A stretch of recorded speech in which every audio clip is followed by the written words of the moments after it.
Banderacon, Captain's Log, Sunday Gold.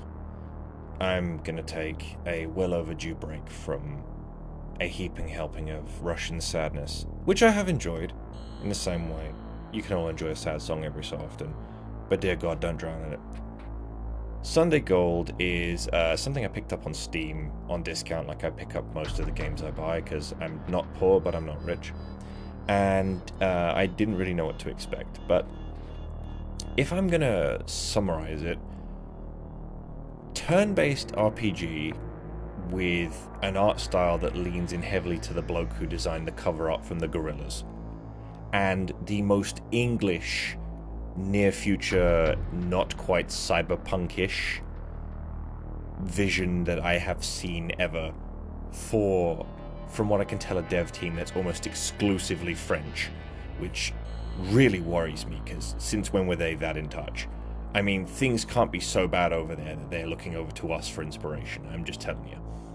Anyway, Sunday Gold is just, it's something that's just a little bit out there.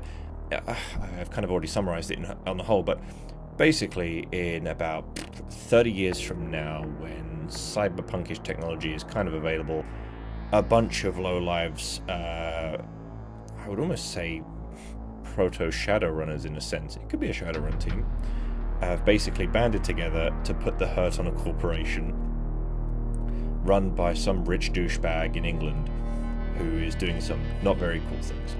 Now, in and of itself, nothing particularly groundbreaking. And I wouldn't say the game really does anything too new, but the overall composition, I think, is where it stands out. So, as a whole, the game runs an action point system where you have 3 characters. You can search your environment using these using action points, which your characters, I believe, have a base of 7 of each. And certain characters can do certain actions. One of them can pick locks, the other one can hack things, the other one can do strength-based actions like moving heavy objects. And you can game the system a little bit using items found in the environment or created, I think. No, mostly actually just found in the environment. And certain abilities can grant you more action points. That's fairly trivial. The combat mechanic is basically a turn-based mechanic. You've got a skill tree for each character, but I'd say that the game is by and large completely open to a dominant strategy, because one of your characters is clearly like a support-based leader archetype, one of them is a AoE mage debuffer, and the other one's a straight-up tank. And they don't really, in my opinion, lend themselves well, especially when the last boss comes rolling around, to gaming around that. There's not a lot of diversity in the skill tree.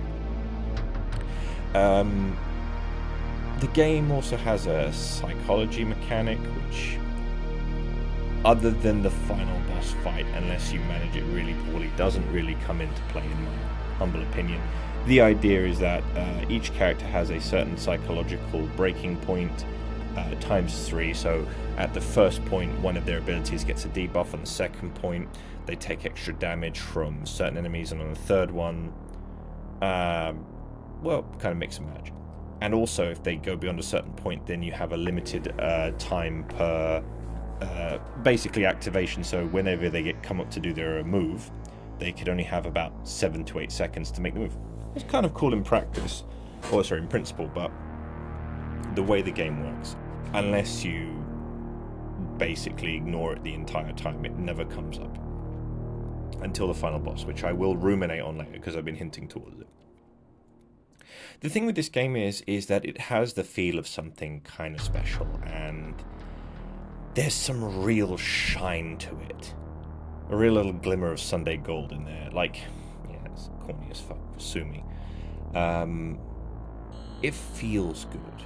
You've got this kind of quintessential rain-slicked pavement outside of a pub feeling to it. And they break into an office, and a lot of the puzzles can be solved with some clever thinking. You don't have to really do much. The hacking minigames, yeah, I think you can hack through most of them, or you can just find out the passwords by reading through the emails and putting the clues together yourself. It gives you some player agency, which is nice. Yeah, obviously sometimes you actually have to hack shit, and the actual hacking minigame mechanic in itself is, it's pretty dog shit, if I'm perfectly honest. But it doesn't take away from the game, and nothing you come across can't be circumvented in one way, shape, or form. It's fun. It's cool. I spent something like 12 hours on it. I regret nothing. I bought it for, I think, maybe less than a tenner, so it's $13. That's not bad for like 12 solid hours of gameplay, start to finish. There's enough there to keep you interested, and there's definitely enough story to have some fun with. The only thing I can say is this game smacks of kind of one of those things where, with a good team, i.e. the team that had it, and a fraction of the budget that Call of Duty Modern Warfare 12 has, they could have made something really outstanding here. Or maybe they couldn't. Maybe the constraints they had is what made the game flourish. Maybe it did. Sometimes that's the case. You can throw an infinite budget at certain things and they don't grow. But you can give them like a handful of nickels and some second-hand clothing and they can make gold.